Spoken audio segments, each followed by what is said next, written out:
从北朝鲜的官方到民间，流传着这样一个故事：1975年，一辆专列停在北京站，金日成刚刚结束了对中国的正式访问，准备回到平壤。就在那次会谈里，他问了毛泽东一个问题：开发核武器要多少钱？毛泽东的回答简短、冷静：20亿美元。然后毛停顿了一下，加了一句话，他说：“朝鲜不要做这个梦，中国独自开发核能，和苏联关系变糟，经济恶化，无数人民饿死。像朝鲜这样弱小、经济脆弱的国家，要是制造核武，一定会搞垮经济，民不聊生。”金日成没有当场反驳，回到了自己的专列上。车刚刚开动，他就召集了随行的政治局委员，临时开了一个会。然后他说了一句话，这句话在此后的50年里鲜为人知。他说：“未来我们制造核武时，最大的敌人不是美国，而是中国。所以我们得穿越的高山是中国。中国对我们持有核武反对到底，那么就不可能发展核能，因此必须夹着中国往前走。在朝鲜，夹着走是哄骗着走的意思，表面顺从，暗地推进。”这个故事出现在前朝鲜驻英国公使太永浩的回忆录里，细节我们不能确证真假，但朝鲜对核武器的渴望以及对中国的戒备情绪却无比真实。50年之后，金正恩拿到了核按钮，故事里毛泽东不让朝鲜做的那个梦成真了。2026年5月，白宫说，特朗普访华和习近平确认了一个共同目标：朝鲜半岛无核化。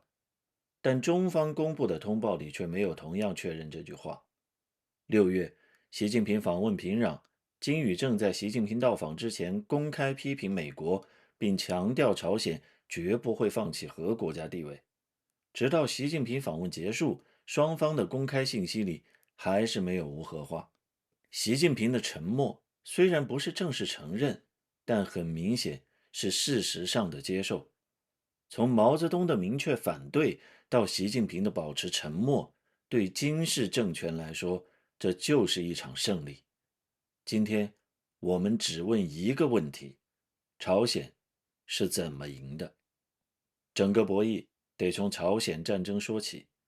1950年，美军越过三八线向北推进，中国出兵，官方的说法是抗美援朝，保家卫国。但中国出兵的动机并不只有援助朝鲜那么简单。历史学家沈志华研究了中苏两国的解密档案，提出了一个让人不舒服的论点：中国出兵主要不是为了朝鲜，而是为了保住中苏同盟。斯大林需要有人替他承担军事风险，他自己不愿意和美国正面冲突，所以他设计了这个局。毛泽东看穿了，但别无选择。不出兵，中苏同盟就彻底作废，中国将独自面对美国。于是中国参战，按官方的数字，志愿军烈士接近20万人。这笔账，朝鲜从来没有打算还。不止没还，金日成在此后20年里一次次向中国开口，援助粮食、武器、技术，甚至领土。1962年，中朝边界协议重新划定，天池一半以上划在了朝鲜一侧。毛泽东退让不是因为信任金日成。1956年，赫鲁晓夫批判斯大林之后，朝鲜党内的反对派趁机挑战金日成，金日成随即清洗了这批亲华亲苏的派系。根据沈志华在相关研究中披露的苏联档案，毛泽东相当震怒，召见了苏联大使尤金，说了一句话：“我看金日成这个人要背叛革命，他早晚是革命的叛徒，不是铁托就是纳吉，很可能就是纳吉。铁托是脱离苏联阵营的背叛者，纳吉是匈牙利起义的领导人，后来被处决了。”毛泽东的意思很清楚，金日成不是会跑就是会反。这段谈话被记入苏联档案，封存了4年。1960年，赫鲁晓夫把金日成叫到莫斯科，什么都没说，直接让他读了这份记录。金日成一边读一边拍腿骂：“毛泽东当面说好话，背后骂我。”他回国之后召集干部开会，说以后谁也不要去中国，中国人当面一套，背后一套。这段往事清楚地说明，所谓血盟，从一开始就不是信任关系，而是互相防备、互相利用。对金日成来说，中国不是什么恩人，而是一座必须绕过去、骗过去、借过去的高山。而朝鲜要什么，中共都给，是因为不给的代价更高。金氏政权一旦垮台，难民越过鸭绿江涌入中国东北，美军趁势推进到达中国边境，一个由美国主导的统一朝鲜出现在中国家门口。这个噩梦比那片让出去的天池大太多。但就算中国如此忍让、满足，维持表面上的亲如一家，共产主义阵营的这俩兄弟，终究还是同床异梦，各走各路了。毛泽东去世，邓小平回归，改革开放开始。中国的改革开放对朝鲜最大的威胁不是军事，而是比较。只要朝鲜人看到中国也曾经贫穷、封闭、搞领袖崇拜，但后来换了一条路，就会产生一个疑问：我们为什么不能呢？主体思想就是金氏政权用来堵住这个问题的墙。我们拨开宏大叙事的词汇，落到金氏体制里，主体思想其实说的是：领袖是父亲，苦难来自外敌，封闭不是失败，而是忠诚。金正日就曾经判断过，中朝边界是意识形态的边界，中国的改革开放是比美国更危险的敌人，因为它就在旁边，每天都用繁荣诱惑我们的人民。朝鲜用中国的钱活着，用主体思想把改革开放的影响挡在门外。最讽刺的是，连主体思想的设计者本人都被中国的改革震动过。1985年，黄长业访问中国，亲眼看到了改革带来的改变。当时，乔石对他说：“5年后你再来，变化会更大。”黄长业后来在回忆录里写道：“中国人有了自信，充满活力，他希望朝鲜也能这样。”但回到平壤，他一个字都没有提。他写道：“因为金氏父子对中国的改革开放是持否定态度的。”连黄昌业都不敢说实话，说明中国改革对朝鲜不是榜样，而是禁忌。一个把中国改革视为禁忌的政权，它真正需要的不是改革，而是核武。如果说改革开放让朝鲜在意识形态上害怕中国，那么1992年中韩建交就是让朝鲜进一步确认中国根本靠不住。泰永浩回忆说，消息传来的当天上午，朝鲜外务省那些训练有素的职业外交官抱头痛哭。平壤原本想要的是一场交换，如果你中国承认韩国，那美国也得承认我朝鲜，这样两边都不吃亏。但中国等不了了。然后呢？朝鲜继续骂着拿中国的援助，中国继续忍着给。2006年，朝鲜第一次把牌摊开在桌面上。那年10月，朝鲜进行了第一次核试验。对北京来说，这是一记极为难堪的耳光。中国一直以为自己在朝核问题上还有主导权，结果朝鲜当众证明没有。核试验4天后，外务省第一副相江西柱和中国外交部长李肇星在沈阳秘密会面。两个人是北京大学的同班同学，曾经同住一间宿舍。李肇星恳切地劝说，金日成留下的遗产正是朝鲜半岛无核化，现在是在背叛他的思想。只要停止核开发，中国愿意大幅提升经济和军事援助。江西柱平静地回答：“我搞不清楚，现在是在和中国外交部长李肇星谈话，还是在跟清朝时期的李鸿章会谈呢？”最后，李肇星选择了退让。中国同意把朝鲜重新拉回到六方会谈的桌上，而不是要求他先承诺停止核开发。泰永浩回忆说，实际上中国和李肇星只是退回到了朝鲜划定的底线。从这一刻起，六方会谈对朝鲜来说就不再是限制核武的机制了，而是争取时间拉高要价的平台。2012年，金正恩接掌政权刚满一年，朝鲜官方媒体就发出了一段声明，期待朝鲜进行改革开放，就像期待太阳从西方升起一样，是愚蠢可笑的梦想。话说完，他就开始动手了。2013年12月，金正恩处决了张承泽，他的姑父，朝鲜2号人物，也是北京最熟悉、最重要的对朝沟通人物之一。处决令里有一条罪名：贱卖国家资源给中国。消息满天飞，中国外交部发言人被追问中方有何回应，外交部说这是朝鲜内政。朝鲜内政，这轻飘飘的4个字背后，是中国最重要的对朝联络渠道的消失。北京再一次选择把火往肚子里咽，因为如果强硬，金正恩的答案可能是断绝往来，这对北京来说代价依然无法承受。从2006年到2017年，朝鲜一共进行了6次核试验，真正的冲刺就发生在金正恩上台之后。泰永号记录过2016年的一场驻外大使会议，讨论的核心议题包括什么时候完成核武，制裁会严重到什么程度，走什么路成为拥核国家。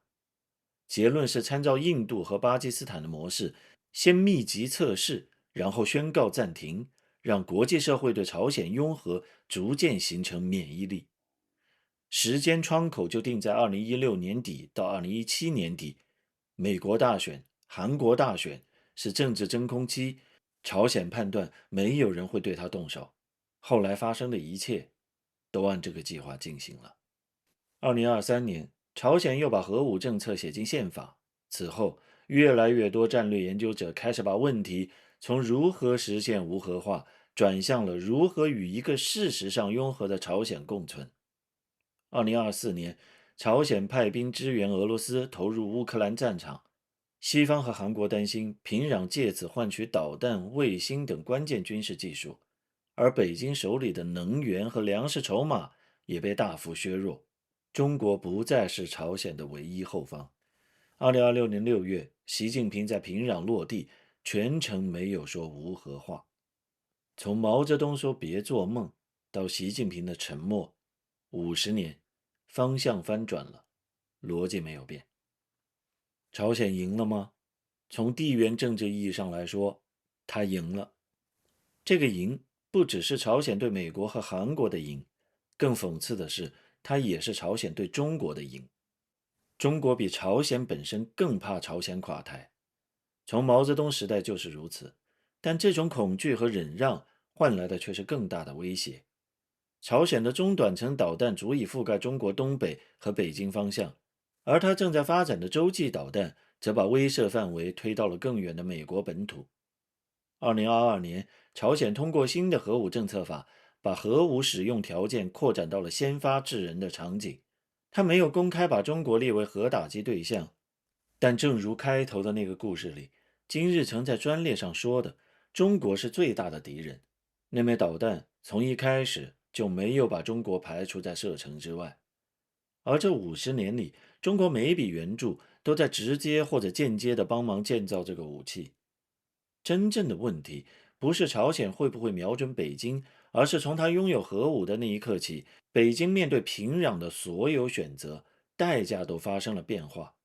过去中国怕的是朝鲜垮台，现在中国还要怕一个拥核朝鲜的失控，这才是中国对朝政策最失败的地方。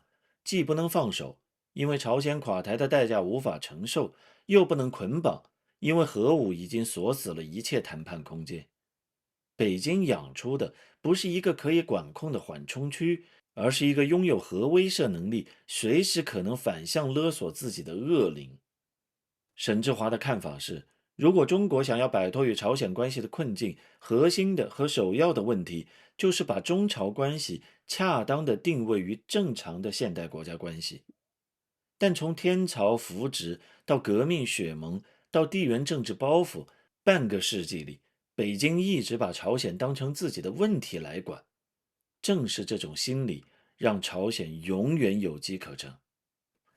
事情讲到这里，还不能停。如果只说朝鲜赢了，就会忘记这场胜利是谁付的钱。付钱的不是金氏政权，甚至都不是毛泽东或者习近平，而是中国人，还有朝鲜人。1990年代，朝鲜陷入大饥荒，黄长业写下过这样一句话：只要稍微离开平壤市中心，就能看到饿死的人，往郊外去，更是成堆的尸体，死亡人数从数十万到数百万，确切数字不允许统计。而就在人民饿死的同时，金正日却投入大量财力建造了一座宫殿，用来供奉金日成的遗体。黄长业估算，宫殿造价的1/3就足够买200万吨玉米，立刻能够缓解粮食危机。看到这种场景，这个为金氏政权搭建意识形态大厦的人决定逃离。张振成，另一位出逃的脱北者，写到一个他认识的女人，他用了3个月，一粒一粒地把米藏起来。3个月之后，攒够了半碗米，那是他为家人准备的节日饭。这场胜利的账单是用朝鲜人的命来结算的。网上流行一种说法，说中国是受害者，被一个不听话的小国绑架了几十年。我不这么看。中国的领袖们在每个关键节点都替中国人做出了选择。1950年，中国出兵把金氏政权从覆灭边缘拉了回来。1992年，中国抛下朝鲜与韩国建交，然后又在朝鲜的哭声里继续送援助。2013年，张承泽被处决，中国说这是朝鲜内政。2026年，中国在平壤的土地上没有提到无核化。每一次都是看似聪明的选择，每一次都选择了貌似代价比较低的选项，但在这套成本最低的计算里，从来没有把人命计算在内。无论是入朝作战的中国士兵，还是那些被饿死的朝鲜人。1975年，金日成在自己的专列上说，必须穿越中国这座高山。半个世纪之后，金氏政权做到了。2026年，习近平在平壤的沉默，对金正恩来说是胜利的歌声。而那个用了3个月攒了半碗米的女人，什么也没有得到。